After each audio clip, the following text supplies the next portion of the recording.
Hello. Hi, is that working? It is working. It is working. So you're 2 hours nearer now. Yes. I did you see that instant understanding of the guffaw? Like I laughed, I burst out, and I realized it was just from the complete realization of my unawareness. So where are you then? I'm in Yorkton, Saskatchewan, and it's in the middle of Canada. It's a small town of about 10,000, surrounding about 200,000. It's but it's kind of like the third largest city, maybe the fourth in Saskatchewan, which is one of the central provinces. It's very cold during the winter time, and it's more like farming, big farming communities around. And the visionary. I'm staying at a place that has bought 20 of the card sets, and I'm here training them and writing the manual and figuring out how to do whatever I got to do. Nice, good. Yeah, I think the last time we spoke was May, my birthday, maybe. Yeah, I was in a 5 by 8 square foot room going insane. And now you're not. Well, I don't know. I might still be insane, but like a lot of the frustration is taken away because I'm in the circumstances to continue the next stage, which I've been sort of, bumping my head against the wall because I had so much stuff in such a little space and no place to really, now I have lots of space to work. There's a lot of space to do things with other people. It's a very nice space. So is it a community hub or something, or what is it? Shared housing? It's called the Visionary Hub, and there's these two ladies, Lori Renton and Sylvia Henheffer, that, like with you, I was doing a lot of different because they were actually paying for training, and so they have a kind of an educational space, and they're looking to, they want to change the world, right? They want to really focus on helping people reach their potential and helping the teams get facilitated to higher states of communication using the tools that I've developed to do so, plus their own sort of content, the stuff that they like. So it's me looking at how I would be showing up somewhere and attempting to get the new paradigm toolkit to sort of catalyze a space and people to get trained in them, use them, and then show how to facilitate mastermind and how to use the maps and how to use the cards for divinations. And just it's pretty unending. I painted the synergy map on the wall, so it's the first time I have the main reference point for the operating system on a wall where you can put values on, you can put concepts on, and there's 3 layers of information, so you can see basically. It's not just the thing about the synergy wheel, it's just very basic information that doesn't mean much, but as you layer down, then you get to reality. And so it's the first time I've had the tools in the right place, and then the table in front of it. And so it's a very good filming studio. It's a great place for little workshops. It has very 20-foot ceilings. And then I'm living in the basement. And so I'm just focused on this. There's no distractions other than my own insanity. How about you?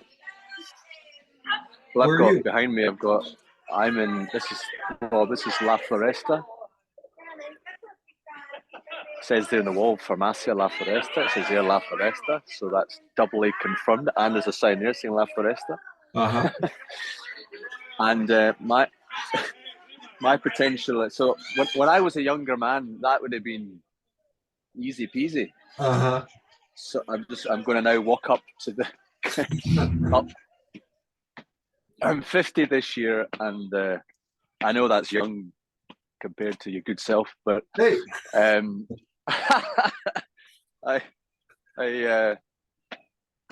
I'm here because this is Guillaume lives. Well, that train 2 stops other way is where Guillaume lives, my son. And I've been here almost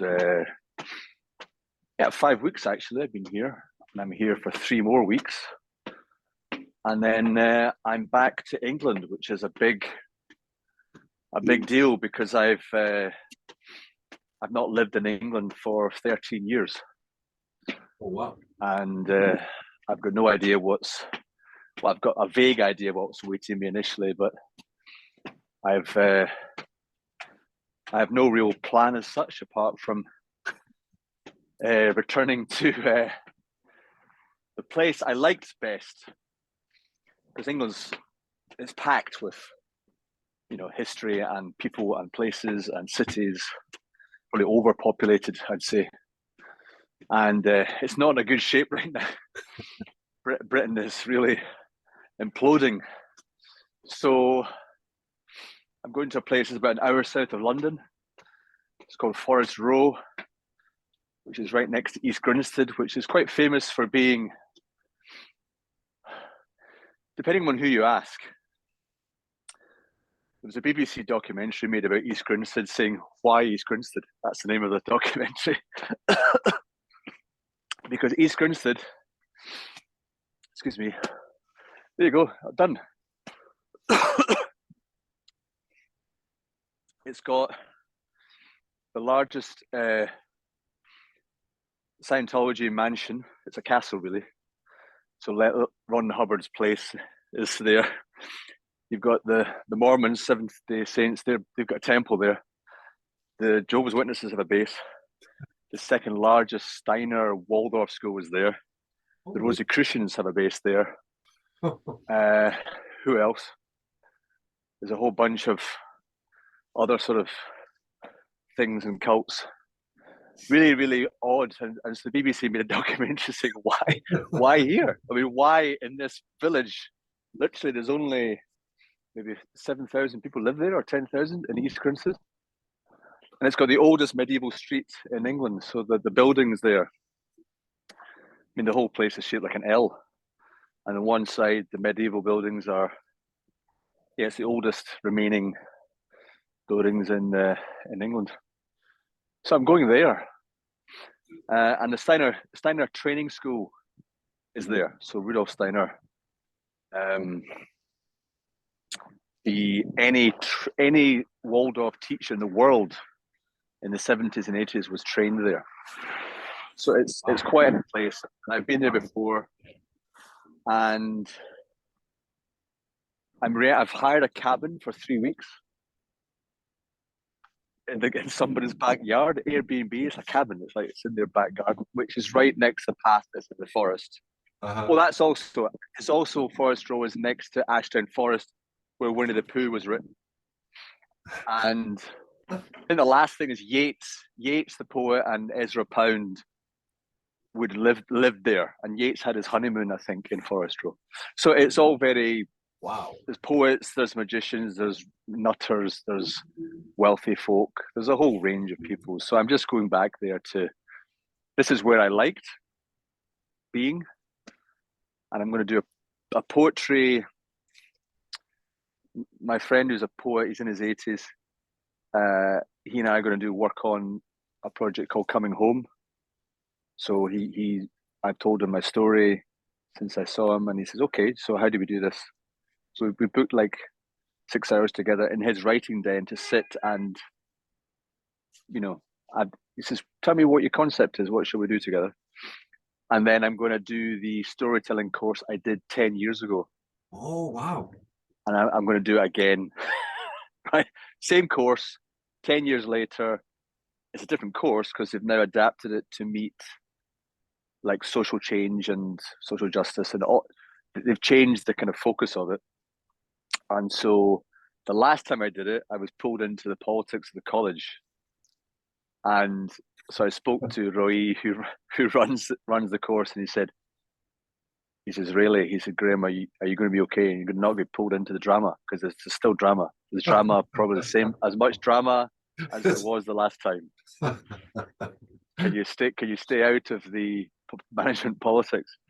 And I said, well, yeah, sure, right, I'll do my best. So I'm basically, it's 3 months residential, Oh, wow. and I'm staying on a farm 10 minutes away Wow. from the college. So I'll be maybe in a room 5 by 8, I don't know, but I'm away from the Wow. sort of the main college itself. So it's the whole thing is basically on, what is a story, what makes a story work, what are the stories of the past and how we carry them, and then what are the stories of now, and what do you have to do internally to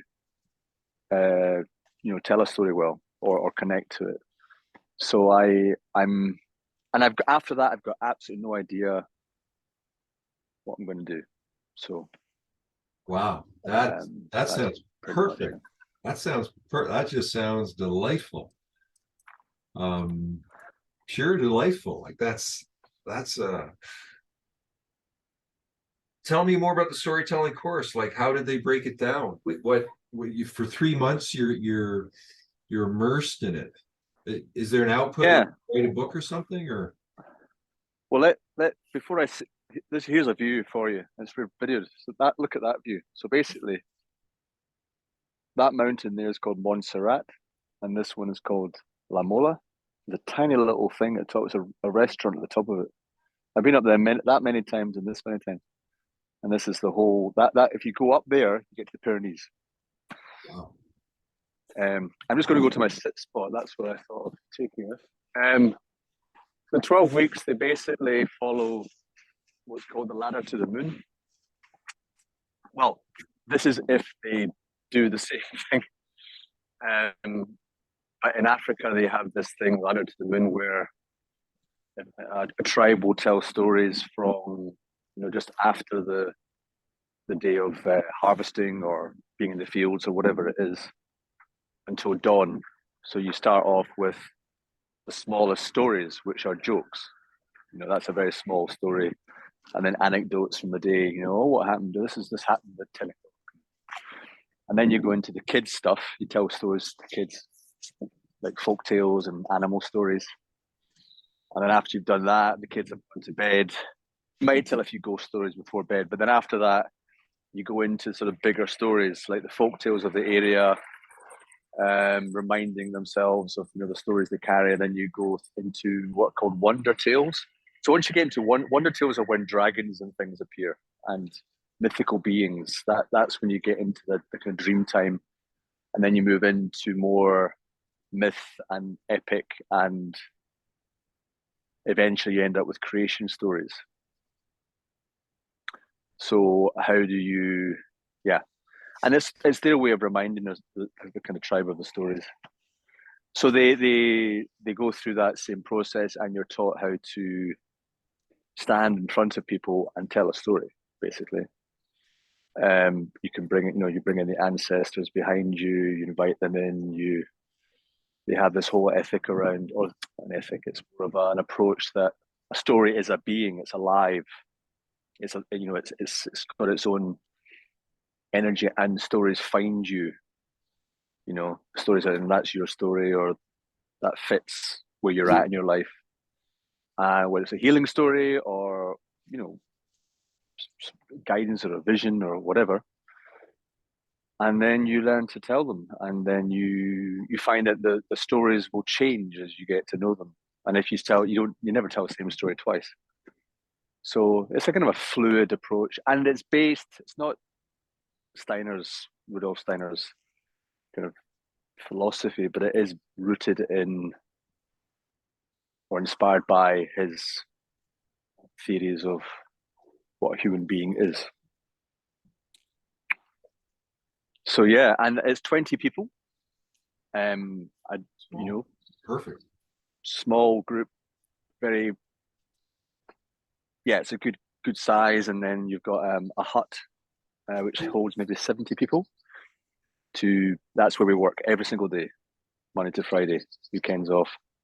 There, a lot of movement work, dancing, working with jaw. We singing every week. We do poetry every week. We do stuff with our hands, which was felting to work. So if you're working with imagination a lot, you're out your body, so you can be physical. And that's it. And that'll take me to the end of May. I can't think of, I mean, just as you say that, I can't think of anything that I think would be more enjoyable than that. That's like 20 people is the perfect number. Storytelling is the funnest thing there is. And just to be immersed with other people who are doing that. Is it like, do they do it yearly? They do it every year.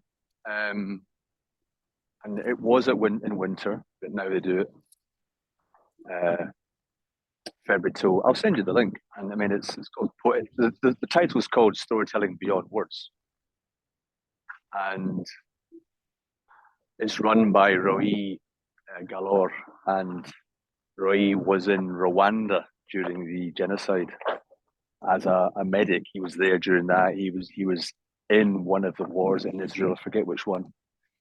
You know, he's seen a lot, and he started a project in Israel called I think it's called Healing Words, where he brings Arab and Jewish kids together to, you know, a younger age, so they don't hate each other.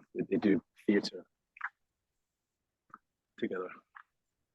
Lovely, beautiful project, and I've been there. I've been to that project in Israel. So, I mean, maybe this is something we can discuss now, because one of the main things I'm interested in now is trauma, and particularly unaddressed trauma in men. So I'm actually doing work in it, and it's been reported to me that, you know, there's probably a lot of unaddressed trauma in me. So I had a lot of birth trauma, other trauma, but it's the work I'm doing with my friend is looking at how the nervous system regulates. And so a lot of people have non-regulated nervous systems, and that causes a whole lot of trouble. You know, so how do you move from a non-regulated nervous system to a regulated one when one is living inside a very dysregulated system economically? You know, it's all very mind-driven. It's all very we're outside of our bodies. You know, we're not feeling felt sense, being with the body, you know, noticing things, and I'm doing a lot more of that work, and it's really, it's pretty intense. Yeah, it's been great. Well, is it the?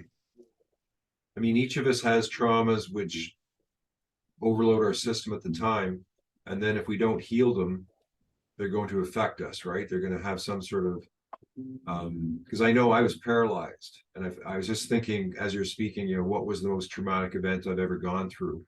And for me, it was being paralyzed, and the amount of pain, and you know, the whole thing around that for a couple of years was. I was 28 years old. What? 20? I was 28, just at my Saturn. 28.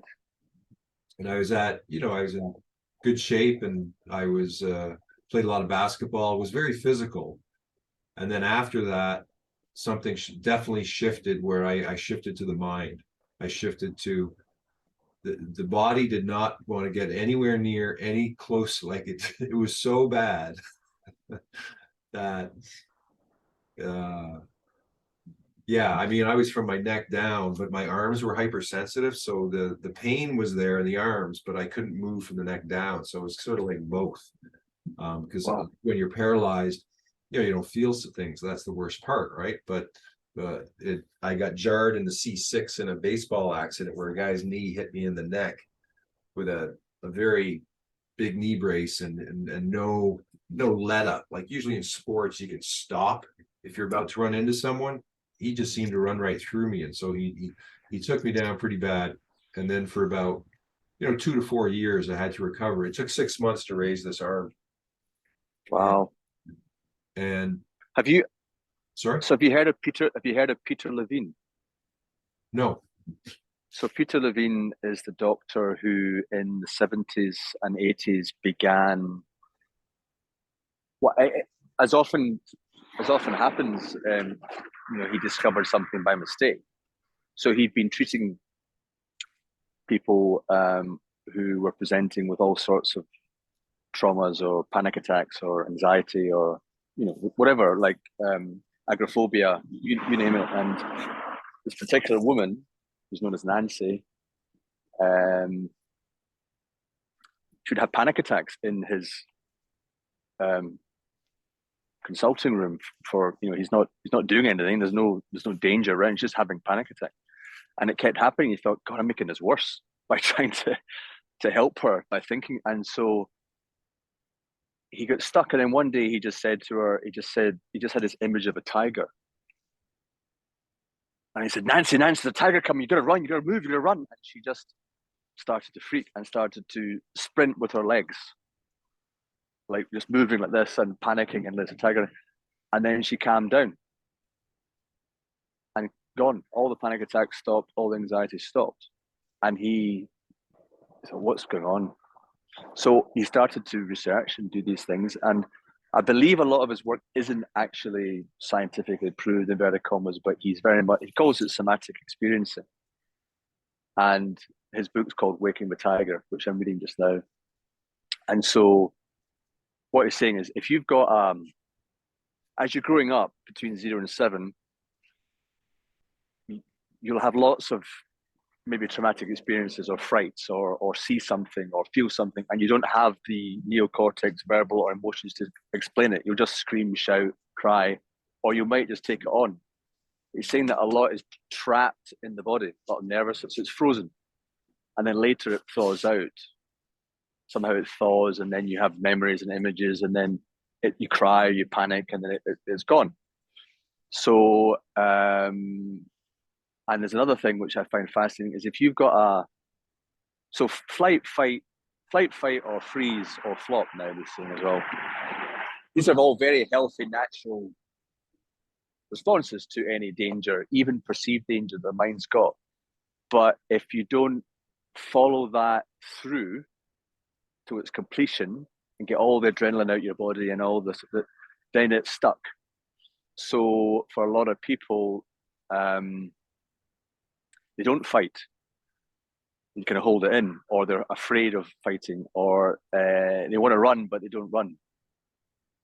So just freeze. Or sometimes they want to run and fight at the same time, which creates, like it's driving a car with the accelerator full on and the brake full on. You just start, resistance builds and you start burning up because there's nowhere to go. And then when we're growing up, the mind starts to have things. So I was having, literally only two weeks ago, I was having panic attacks in Barcelona every 20 minutes, going to get my son on the bus. I thought, and my mind is going crazy, and I'm in the center as a still sort of presence watching it all going, what the? And I couldn't stop it. I couldn't stop it for hours, like 8 hours non-stop of this experience. And keep telling myself, just get to bed, just get to bed, just get to bed, just get through this, get to bed, get to bed. And I got to bed and woke up next day with panic again, and then it happened again, and it happened until I think it was 4 days later, having spoken to people and crying a lot and just whatever, I woke up on the Wednesday morning with my entire body burning. And you talk of your paralysis and the nervous system can start to burn, I think. The feeling of, I don't know if it's nerves or what's happening, but anyway, that's what I felt. So what he's saying is that you watch an animal in the wild, cheetah's chasing an impala, it gets away, it will spend 2 hours shaking off the experience, and then it's fine. Whereas we, as humans, we don't do that. Whereas we should find a way to kind of get the energy moving, and otherwise adrenaline becomes cortisol. To shake, well, doesn't it also go into the fascia, right? Like it gets locked into the fascia, and I think what rolfers do is rolfers go down to that fascia because the trauma's got, like as you said, it's trapped in there, and then it affects us in different ways. Huh? Yep. So that's so did something trigger that? Like did anything happen to sort of stimulate? Well, I started in September. I decided to. I said to myself, I need to change my life because this isn't working. So I stopped alcohol. So I've not had alcohol for almost 4 months now.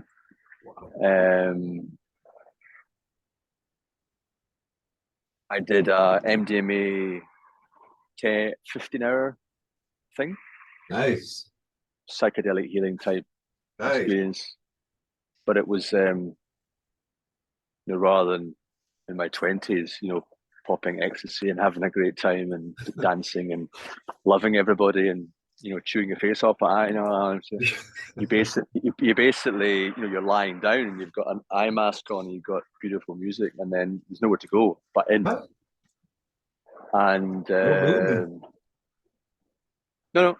no, you lie down, And you just and you do 3 hours of pre conversation with the therapist to understand what your major themes in your life, the major things that happen to you, and what you want to work on. And then you basically whittle that down to a few questions that you want to journey with. And then, well, in my case, he stayed with me the whole way from 8 o'clock in the morning to 4 o'clock in the afternoon, sat next to me. And his job is so he says, if you want to go to the loo, or you want to get up or whatever, or if you're afraid or whatever, I can hold your shoulder, I can hold your hand. And this is mainly for people who want to go through trauma. And then, so I had a few questions, and I went to a memory that I never knew I even had when I was a child. Because my main question is, why do I move so much? Why am I moving around all the time? Why can't I just settle down in one place and feel connected to something, someone, do work, keep it simple? Why can't I do it? So this memory came up of when we moved as a family when I was 8, maybe. And so the memory came, and I'm in the room, and I'm feeling the tension in the family, my mum and dad. Something was going on. I don't even have the words for it, because I don't know. But clearly something was not right. And so that was the first time we moved. So I've been in a place from 0 until 7. I've got my room, I've got my place, I've got my space, and then we're going to move. And it was deeply traumatic. So part of me intellectually thought, well, maybe I've been trying to refine that experience when I was like 4 or 5, kind of warmth, comfort, the dreamlike state, rather than this very harsh reality experience that we have in our waking state. So that was a very healing experience. And from then, everything started to, so basically not drinking alcohol, and alcohol, of course, whatever it is, just relaxes the muscles and nervous system. You can just feel a bit. And now for months, I was on edge all the time. So the rawness of my past and everything's coming back. So I've been going through like month after month after month of just intense waves of experience coming out of my body. And, Brianne, I love her. She's back in California, so we're not physically together. I can now no longer reside in Spain. That's the law, unless I do certain things, which won't happen. Therefore, I will not see my son grow up. So I won't see my son grow up. I'm not with the woman I love. I've got no income. I'm like, and I'm having panic attacks and freaking out. I think, okay. You can't drink. That's exactly what I want. Kind of drink, and just give me a joint, whatever. But no, I'm going to sit here and feel my No way cannabis? No. Oh, geez. Yeah. So I'm gonna bare knuckle. Oh my God. This is a little. Yeah. Wow. So Well, it's great, but it's great. I mean, I like. I mean, it's good that it's inspiring for many people who are. We don't give up. You've never given up, and you're carrying on, and you've now found people and a place. Once you've got place and people who care about what you're doing, then you've got a foundation to build. Yeah, it's a start. Yep. Well, I mean, I think like with you, I think you've had that, but you, as you say, you leave. So, but it's created quite a life for you in terms of your ability to adapt, your ability to experience so much, and to really engage with people in a way that, perhaps, like, I think a lot of the trauma is looking at reframing of the the positive sides of what comes from it, as a, you know, of looking at your lifestyle, you know, just from another perspective, maybe of it all adds up to who you are right now. But I think it's like, how do you, like, do you have times and places where you can meditate to, because I find for me when I'm going through my craziness is I just have to lie down in bed and meditate. And that's my usual way of clearing out energetic, you know, negativity. Oh, yeah. I mean, I'm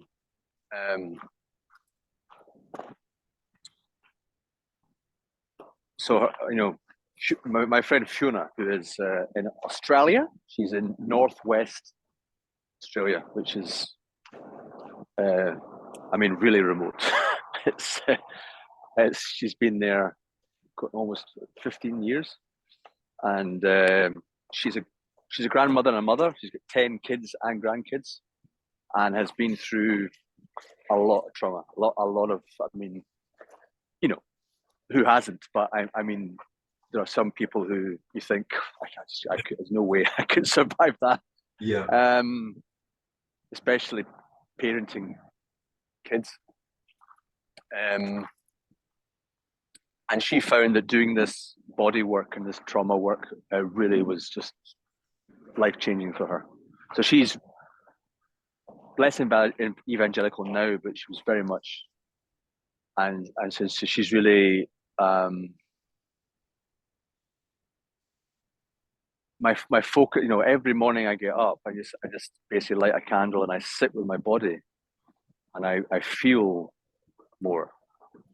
And whenever you feel anything, you can let it relax. You see what's going on and ask, and then it's always changing. You know, it never sticks. It's always moving and shifting, and then having much more. My attention is more my body now than my mind and my thinking. Wow. And I'm much more aware of it when my mind starts to spin. Mm. And then I realize, oh, I know, I see now. So I've got inside me, I call him Fame. Fucking angry young man. So the fucking angry young man in me, Right. is still fucking angry at a lot of things. Right. And he wants to fight. He said, what? Even if it's not happening, don't worry, I'll get him and then I'll kick his head in and it'll be fine. And that I'm watching that. I'm watching that in me. Going, and then there's the boy who wants to run and says, I can't do this. I'm scared. I don't want confrontation. I'm going to get hit, because I was bullied a lot as a kid. So basically, when those two energies are alive, you know, the angry guy's going, oh, for fuck's sake, chill out, little guy. Don't worry, I'll deal with this stuff. And then the other ones in me are going, hang on, he's valid here as well. We've got to listen to because he's got all the visions and the amazing, beautiful dreams of the way things could be. We've got to listen to him, give him a voice. Angry guys go, fuck this shit, you know. Look at these assholes destroying this gorgeous planet. We've got to stop it. Yes, yeah, okay. But so that inner experience, it's how to use the energy of the anger, but not the kind of, well, not the strategies or the tactics of that particular guy. Use that energy, forget the words and language, just okay. This situation brings energy, and let's find a way to finesse it and use the dreaming child with the wiser adult, basically. Mm. So it's like inner aikido. So you got all the boys hanging out together talking. It's a very busy room. It's a very busy room in there. Have you talked to Gino lately? I've not. No. I've not spoken to him. He's back on the road again. So he's been in and out. I think I just missed him in Belgium by an hour and a half or something like that, 2 hours ago. But no. What about you? No, I haven't. My last interaction with him was an Instagram. He sent me a little message because I don't know, did I prompt him or something? But then I see that he's got like, I don't know, like 7,000. He's got all these followers and he hasn't posted anything. Like, how do you get all those followers without even posting? Like, that's how well known he is. Yeah, he's well known. He's doing Gino. He's doing Gino very well. Yeah, those That's pictures are that's coming up what on he's Facebook all the time. that's what he's good at. Yeah. You know what I told him? I don't know if I told you this, but I gave him a suggestion. Of course, he didn't take Yeah. it. Because he's not like he's always in these pictures with people, right? And there's always a lot of them, and it's all the time. And so I just, considering I see a person once every 2 months or something, it's it's a very different lifestyle, right? And so I want to know who these people are, because I know like they're probably working on a project, or they're probably someone who's invented something, or who knows. And it just like there's a story of Gino weaving through all these people. And I just suggested, just write a little something, just say who they are, like why are you there, like add to the story. You're doing something, I think, amazing, because I know you are network. I know you are putting forth what you're trying to organize. So why not tell the world, right? To get the buy-in for what you're trying to do. Like it just seems like such a leveraged resource that isn't used, that could to help further his vision, as far as I know. But he didn't hear me. I think it's probably too much work for him, right? Yeah, I don't know. I mean, yeah, I mean, I'm these days. I mean, I did one act, which was to remove or archive every single WhatsApp or Telegram message until I had the ones I really wanted to connect with, and there was 3 in each, and it felt, whoa, that feels very difficult for someone who's been so connected for so long to so many people. And then yeah, and then when I was really going through hell for 4 or 5 weeks, it was mainly just a few people that were, and one in particular, one guy who who I've known for many years. He was able to sit and listen and be very calm and co-regulate nervous systems, so I could relax and say, right, let's work it out slow, and like 8 hours a week. So call me anytime you want. Holy So amazing. And I'm here in my spot, and it's great. Look, someone's done this. So uh, this wasn't here the last time I was here. They put circles. oh, nice. So it's now 3 circles. So someone's been here, which is nice, and it's a little kind of circular grove type thing. Sacred And you've spot. got the Barcelona. That tower was, I forget the name of the famous architect, Frank Lloyd Wright. One of them built that tower. That's Barcelona's over there. And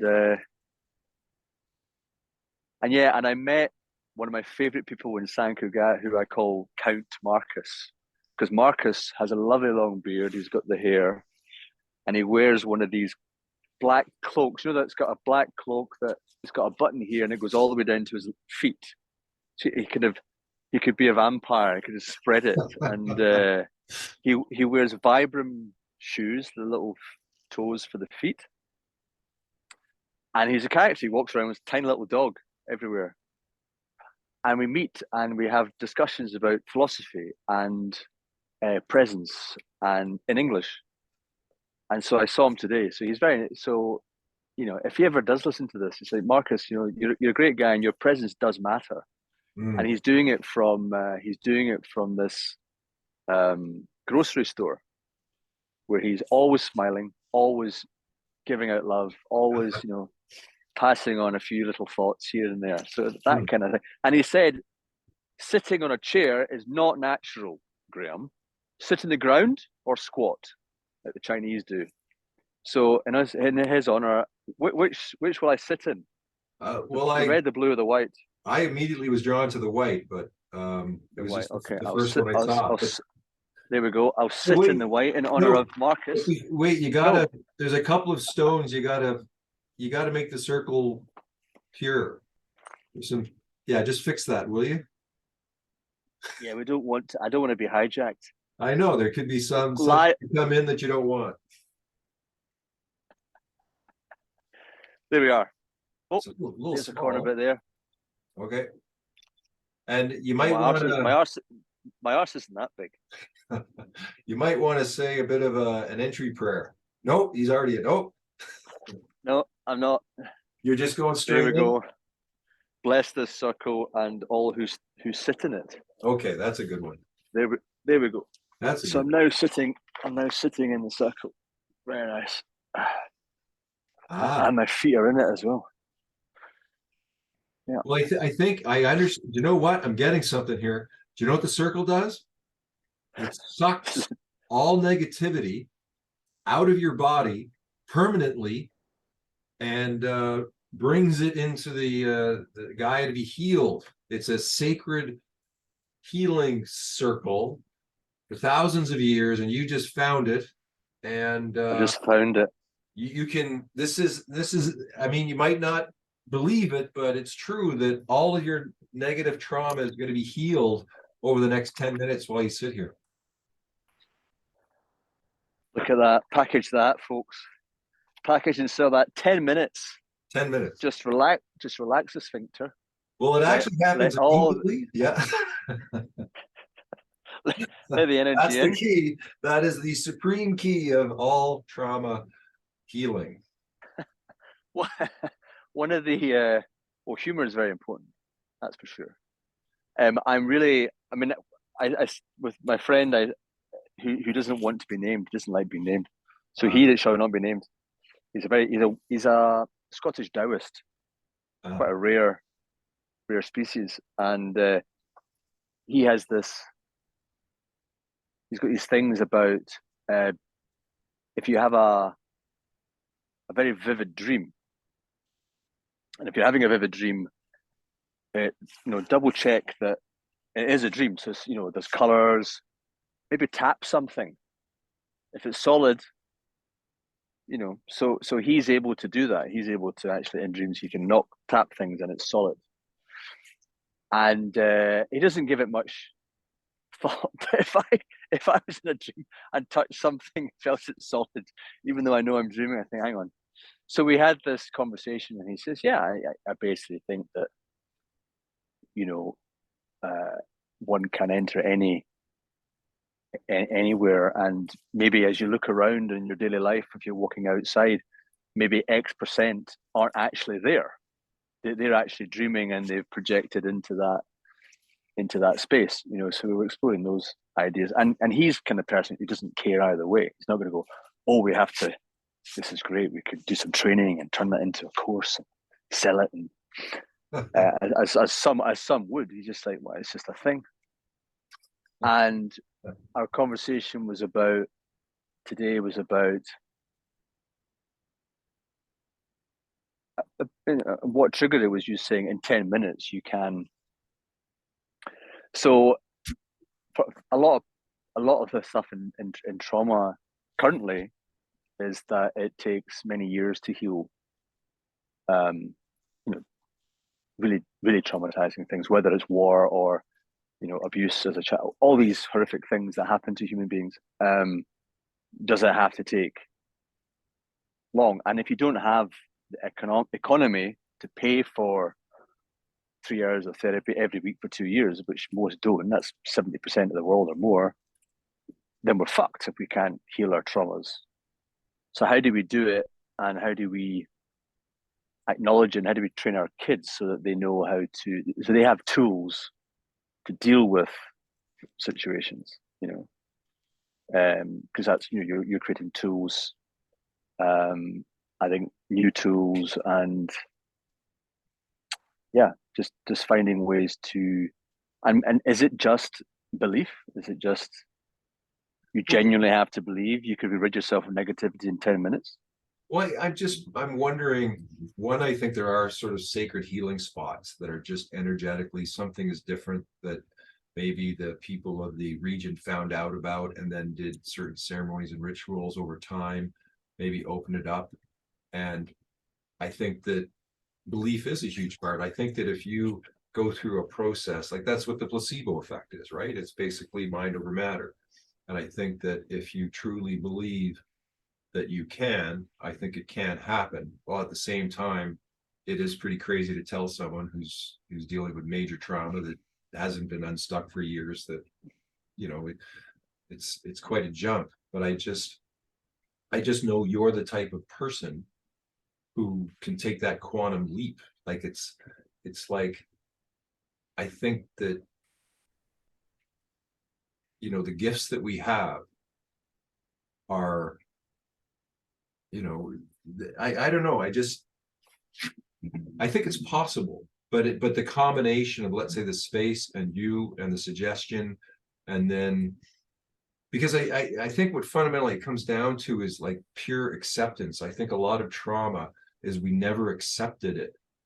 And I think that when you fully accept the trauma, and also, I guess what I said earlier about fully accept the positive things that came with it, that most of these great healers are great healers because they went through hell.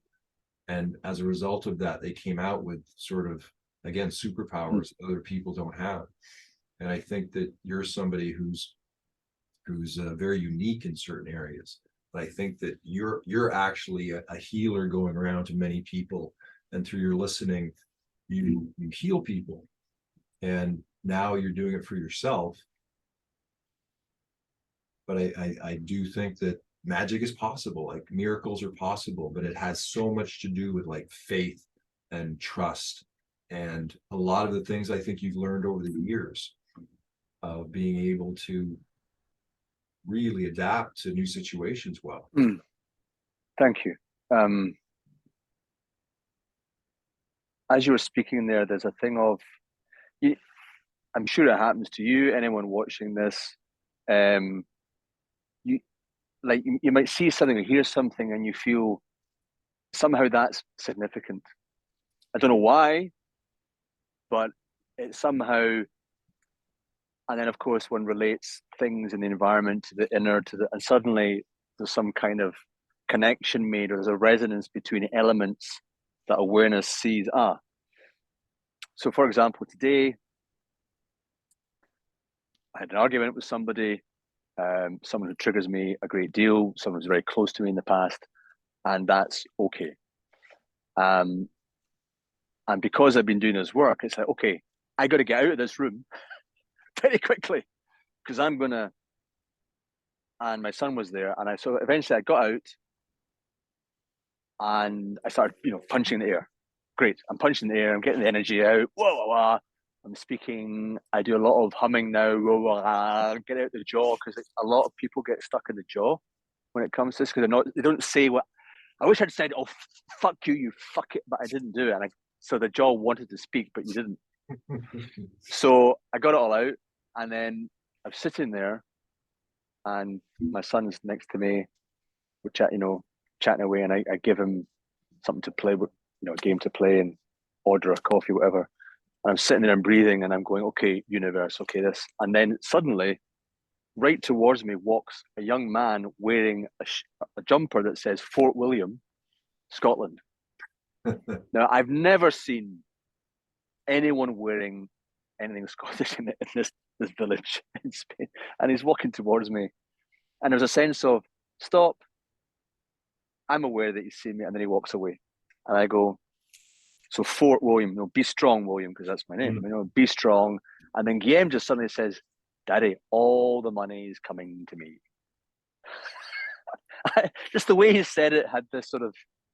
I said, yeah, I would not be surprised if that was true. So I don't know. It's like, maybe because I'm in hyper alert, maybe I'm more aware because I'm in a state of just trying to come down from this high. But when we're in heightened states of presence awareness, suddenly things connect up that maybe wouldn't normally do so. And being able to step into those moments and say, okay, yeah, give me more, universe, listen more into, someone said, and maybe Gina would talk about that, like every single thing that's happening is affecting everything else. And when one person is extremely awake and paying attention, that person will have an effect on pretty much everything around him, her, or them. So there's something about that. I don't really know where I'm going with that, but anyway, over to you. What? Is that Well, I'm just seeing the darkness coming in on your end as the light goes, and yeah? just thinking it's a beautiful moment because it's beautiful to see. We've been sort of disconnected, and we had a disconnect. It's our, I guess, our second disconnect. It wasn't as maybe strong as the first, but I just want to acknowledge that on my own end, that the state I was in a very sort of I would say almost traumatic state of the end of COVID, and my whole body had broken down. Like I'm actually walking now, but back then I was barely moving. And so I was probably in one of the worst states of my life in many ways. And I think what happened for me, I guess, with the Wizards, with going into a group where I feel like, because I'm getting more and more stabilized in my own work, and realizing that, I need to teach. I'm going to teach. I have to teach. Like it's time to teach, and I've seen over time, it's like being involved in situations where everyone's trying to figure things out, or you're with a group of people that are trying to figure things out or talk. And I had got to the stage where I didn't want that. I couldn't handle it anymore, because I feel like I have it. I figured something out, and I need to start utilizing it with people who want to learn from it. And so the disconnect in terms of that group, and essentially you, was that. And it was in a place of a lot of I find with me and you, there's kind of milestones. Like it's just like, this is a milestone, like all the planets supposedly went direct today. It feels like a big shift point in terms of my own, like over the last week or so, I've been feeling lots of doubt, anxiety, like a lot of negative emotions. But I've got a team building. I've actually, for the first time, got two others who want to be on the Inflow Matrix software creation team, a mastermind. And it's starting out as a mastermind. It's not starting out as a software executive company, a bunch of people, but it's sort of like get to the group synergy first, and add a person a week, keep on adding people. And then eventually there's this full team using the synergy wheel, of the operating system. So it's kind of like, put it into practice. Like I've never had a full team. I'll just show it. This the one on my right here. I don't know if you can see it. Mm-hmm. But a full team with a person at each spot, right? So the idea is that people fit with their gifts in a certain spot on a team, and that once you have the team, then you can do your vision, you can do your mission, but it's sort of like putting the infrastructure and the people first. Or, I mean, if you're a visionary or you wanted to create a team, you could just say, okay, here's the infrastructure, I'm at the captain or whatever position you want it to be, and then you fill your team. And so this is, after 25 years of working with this stuff, this is quite a big thing in terms of having someone else take the initiative to say, okay, let's just do this. And that's Nova, who's another guy that I've been making the software with. Like, I don't know if I showed you, I showed you a bit of software. I chatted to Nova McCourt once. Yeah, okay. So Nova. And there's another person, Jorge, who has been sort of like, again, initiated me to go to the next level. Like I feel sometimes that I can't do it myself. There has to be other people initiating things, and otherwise either I'll stay stuck or I can't. And I realize, and part of my frustration is realizing that this is not a me thing. It has to be a we thing, but it has to be with other people who are interested. So anyway, that's a sort of another big thing in the background of it has taken, there's a lot of progress being made.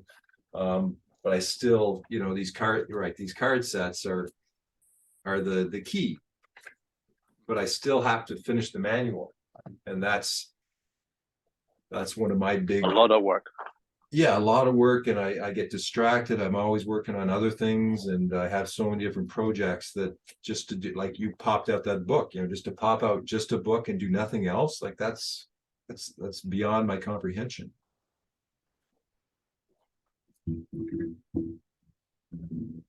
Well, How's I it think you doing? have to write it. Sorry. Did you have to write it? Do you think you had to Well, do it? do you know what I'm thinking? Is that it's so much a bunch of structures. Like my thing is just like I do have a lot of the pieces, and I'm just starting to go back into the video creation of the side of things because I think a lot of it needs to be visual too. So it's videos plus written stuff.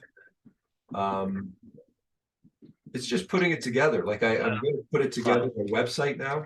So it's coming along. It's definitely coming along. And I'm getting more and more focus. I'm getting more and more, it has to get done, and anything in the way is out, and just focus, focus, focus. What you naming it then? What's the name at the top of the? Well, I guess it would be the conscious communication card set manual. That's the like it needs, I think I showed you, right? Like I actually have a box and containers and stuff like that, but I don't have the manual, so I can't really sell it as a product yet. It's the banner of the School of Conscious Communication. Yeah. Okay. But also Planetary Guardians. Like Planetary Guardians is the larger, more important sort of brand, but the School of Conscious Communication is sort of like the business side. I think the Planetary Guardians is more the social side, and the school is the business side. Boy, it's interesting to watch the darkness come in. Well, it's very quick. I mean, this is yeah, Spain through the woods. Yeah, I mean, the thing about I tell you, I'm in the same position. I look back and go, I have no idea how I wrote a book of coherent text in 50 days. Mm. A few months ago, lying at bed, I couldn't even get out of my bed to even do anything. I thought, how did I do that? Up at 7 a.m., started at 8 exactly, finished at 11 exactly, every day. How did I do that? Something must have really grabbed hold of me. Well, you were in Greece. You're in a beautiful spot. I was in Greece. I was beautiful spot. I was with V at the time. She was very inspiring. She was one that said, "Just do it. Just start." And that helped. There was a rhythm to my days, and she was in and out, and it worked, and the sea, and there was just a way of. I mean, I'm very aware, like yourself. I mean, writing. I'm going to call it the gaming of now. Will be the book. But I had a divination done on it, not only on the gaming of now as a book, but also on the spirit of the idea. This guy, and really some divination from the Dagara tribe of the Burkina Faso. That's the country, and he's been trained in it and done his initiations. And for me, there's something about what he was saying is that it's trapped in your throat. So the words are getting in the way of the energy coming through your physical body and your throat, and so it's very big. So yeah, I don't really know what to do with that, but where I'm going, this college, I ran a game there 2013, and one of the leaders said, "We need this here." So let's see if that's still true. If I do one, and then yeah, Well, I mean, for you, when I'm thinking about the School of Conscious Communication, Planetary Gardens, as you change, as you evolve and have all your interactions, it does as well, doesn't it? yeah, I mean, it's getting closer and closer to actually coming into existence. I mean, up until now, it's just words pretty much, and videos, and I mean, a brand, but it's still, it hasn't broken the water yet. you know, I haven't, like, I pretty much figured that when I've never given a public presentation of my work. So I kind of figure that when I do that, then that's the cat's out of the bag. Either I'll put everyone to sleep or I'll scare them or something's going to happen. But I know that I'm getting closer and closer to really wanting to explain what this is and how it works. And because it's just bits and pieces over the years, and I've never fully attempted to really explain. I'm just starting to in these videos, and it's very different to make a video where you're really trying to teach something, versus just sort of like us talking kind of. But there's different levels of commitment. There's different levels of like what before just you coming on, I was beginning to explain, how to use lenses as a sort of like language telescope, how to put one lens here and one put lens here. And I've never done that. I've never, tried to look at what are the fundamentals here, because I'm always jumping to other places which are either too complex or people just don't have 20,000 hours of doing the same thing over and over again. That's easy to me, but for them, they've never heard of it before. So I have to get very concise about, the simplicity of how to introduce the pieces and the parts, so that when people get to something like this, they're not completely overwhelmed, because they understand, oh, that's a 9 map and that's an 8 map. And there's other, and they've got the little, like, the little pieces beforehand, and that's what I have to sort of get to, right? Yeah, I mean, it's how you tell a story. It's a creation story. It's huge, and it's woven into your existence and all the memories you have, the good and the bad. And how do you? I mean, the image that comes to me is you've got an eyeball. And with that eyeball, you can zoom in and zoom out, and you can go anywhere, and you can put different lenses in front of it, and it will see different things based upon perspective and percent. Is it zooming out? Is it right in detail? Which lens have you got on? So it's that sense of as human beings, we have these amazing bodies and brains and access to minds and dimensions that we still have. We're nowhere near, I think, exploring exactly what this extraordinary quantum technology can do. And it will probably require the evolution of who knows how long, or some kind of intense pressure from the out to make it happen, which is maybe what we're in right now.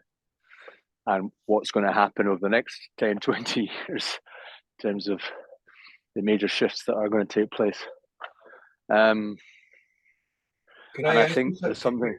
Sorry. Yeah. I just wanted to ask you something about where you're going. Are you going to be able to make calls, or are you going to sort of be isolated for 3 months? I will be. I have to make a decision on where I just basically disconnect, and I speak to my son every Sunday, regardless, or whether I want to just do that but keep myself enveloped inside a container. I know what I'm like. I could end up spending 4 evenings a week after the course connecting to people all over the world, and that just might drain me. I don't know yet.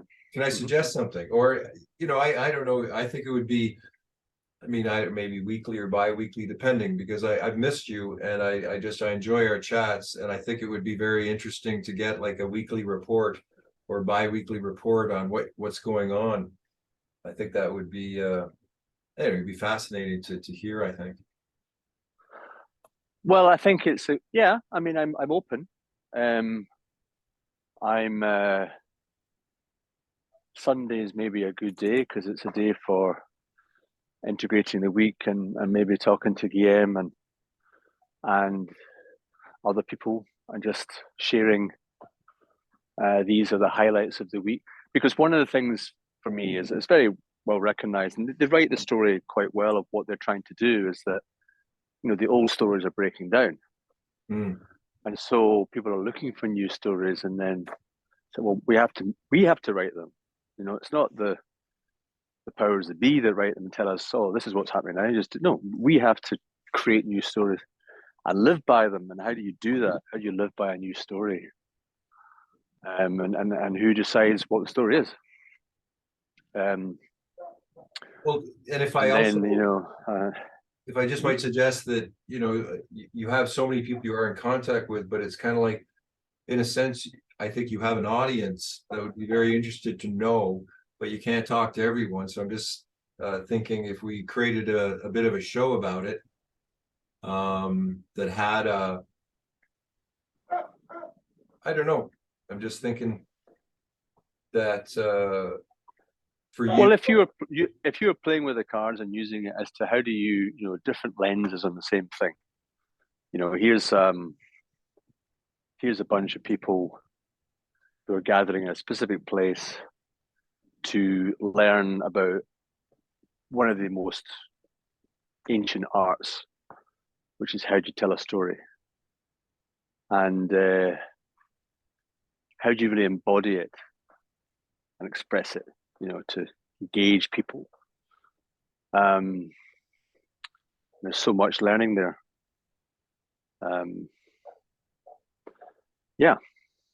Yeah, okay, I'll see.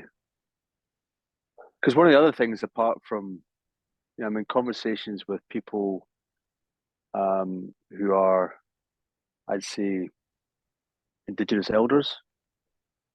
But that's, I think some of them would not be, well, I'm just me, don't call me that, but there's a sense of what is the learning of place and the traditional knowledge that Indigenous people hold, to get that back into schools now, and to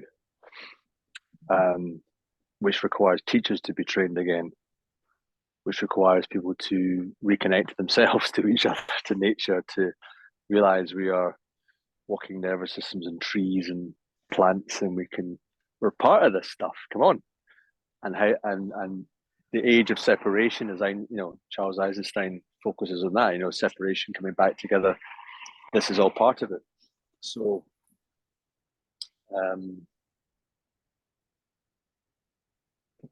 the mapping and the planning that you do, and yeah, similarly, if the journey of you going in that place, and the photographs and the characters that you're meeting, yeah, these are the new stories. Yeah. So I think we're coming to an end here, right? So I would just like to thank you, and I'm glad you took the initiative, that we're back in contact. And again, feel free to call me whenever you want. And and just go from there. All good, Elijah. All good. Glad you're in a place that's I've got no idea what you said the place is. It sounded like a long Suji place. What's it called? Yorkton, Saskatchewan. Saskatchewan.